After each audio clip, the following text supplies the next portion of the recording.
Hello, everyone. I'm Claire. And I'm Raj. Welcome back to Vocab Jam English. If you're new here, welcome. Don't forget to subscribe and join us every week. This channel will have conversations on a single theme. Today's topic is Let's Talk Passive Voice. And of course, we'll introduce some great English vocabulary along the way. Oh, and if you want to see subtitles, please turn them on in the settings. That's right. You can switch them on anytime to help with understanding. There will be a quiz about the conversation at the end. So grab your favorite drink, sit back, and let's dive into today's talk. Hi, Raj. Today we're going to talk about the passive voice. Passive voice? What does that mean? Good question. It's when the subject receives the action, not does the action. Oh, like, the cake was eaten. Exactly. Let's break it down. So normally we'd say, Tom ate the cake, right? Yes. That's active. The subject does the action. And passive changes that. Yep. Passive makes the object more important. Why do we need that? Sometimes we care more about what happened than who did it. Can you give me another example? Sure. My laptop was stolen. We don't know who did it. Exactly. The thief isn't important, the laptop is. Makes sense. Is it common? Very common. Especially in news and reports. Like, the medicine was approved by the government. Perfect. That's very relevant language. Relevant means connected to the topic, right? Yes, exactly. So how do we make the passive voice? Easy. It's be verb plus past participle. So, is eaten, was eaten, has been eaten. Yes. The be verb changes with the tense. Let me try. The cake is eaten. The cake was eaten. The cake will be eaten. Brilliant, Raj. Thanks. I feel more competent now. Love that word. Competent means you have enough skill.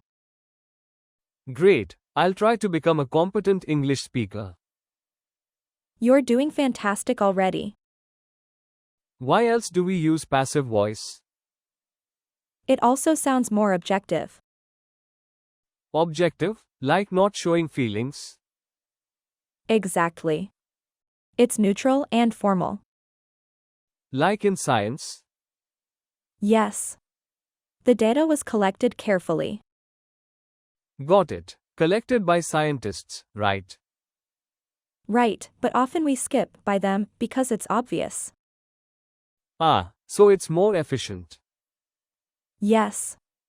You're using such good vocabulary. Thanks. Could we do negative sentences? Sure. The letter was not sent. Easy. How about questions? Was the letter sent? Wow, really simple. Exactly. English loves simplicity. Can I still use by someone? Of course. The cake was eaten by Tom. Why do people often leave that out? Because it's usually irrelevant who did it. Opposite of relevant. Yep. You're absorbing so many words. English is really fascinating. It is. I love how curious you are. Thanks. Passive voice feels less personal. That's true. It focuses on the action, not the person. I see. It's kind of polite sometimes too. Exactly. No worries, English is fun. Thanks, Claire. Let's practice more next time.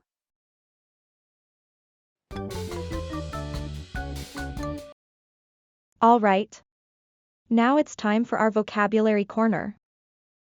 Yes. In this section, we'll pick some words from today's conversation and explain them in a simple and easy to understand way. Relevant. Relevant. Relevant. A relevant thing is when something is connected to the topic or situation. It's like saying, hey, this matches what we are talking about. It helps people stay on track and focus on what matters. Similar words, related, important. But important means it has big value, not always about the topic. A relevant thing is about fitting the topic right now. A related thing just has some link, even if small. Example, that question is very relevant to our science lesson. Competent. Competent. Competent. A competent person is when someone can do something well enough. It's like saying, hey, you can handle this job. It helps people trust that things will be done right. Similar words, capable, skilled. But capable sometimes means you can do many things, maybe even more than needed. A competent person is just right for the job, not super amazing, but good enough. A skilled person might be very good at something special. Example, my sister is competent at cooking. She can make tasty meals. Objective. Objective. Objective. An objective view is when you look at facts, not feelings. It's like saying, let's see this fairly, without personal likes or dislikes. It helps people make fair choices. Similar words, neutral, fair. But neutral means you don't pick a side, while objective means you really look at the truth. An objective person cares about facts.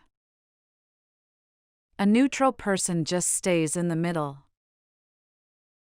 Example, a judge must be objective when making decisions. Efficient. Efficient. Efficient. An efficient way is when you do something fast without wasting time or energy. It's like saying, hey, that was quick and didn't use too much effort. It helps people finish work sooner and save energy. Similar words, effective, quick. But effective means it works well, not always about speed. An efficient thing does the job well and saves time or work. A quick thing might be fast, but not always done well. Example, this machine is very efficient. It cleans the floor in minutes. Irrelevant. Irrelevant. Irrelevant. An irrelevant thing is when something is not connected to the topic or situation. It's like saying, hey, that has nothing to do with this. It helps people drop things that don't matter right now. Similar words, unrelated, unimportant. But unrelated just means no link at all. An irrelevant thing means it doesn't matter to this topic. An unimportant thing might still be about the topic but not a big deal. Example, talking about cartoons is irrelevant to our math class. Fascinating. Fascinating. Fascinating. A fascinating thing is when something is very interesting and makes you want to know more. It's like saying, wow, that's super cool. Tell me more. It helps people get excited to learn. Similar words, interesting, amazing. But interesting is softer, just a little curious. A fascinating thing really grabs your mind. An amazing thing might be surprising but not always make you want to learn more. Example, dinosaurs are fascinating. I love reading about them.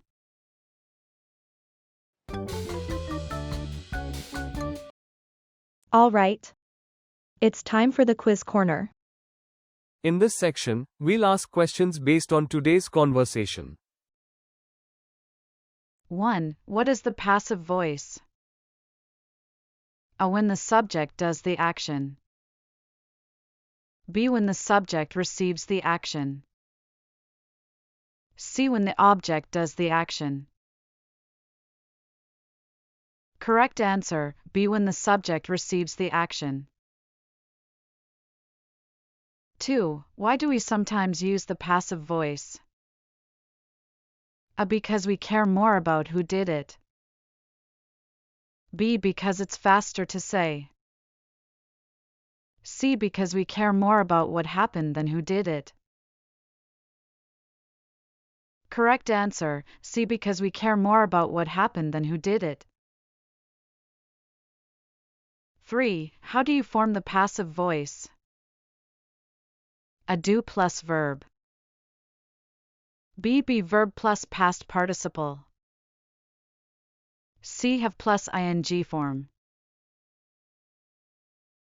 Correct answer, B. Be verb plus past participle.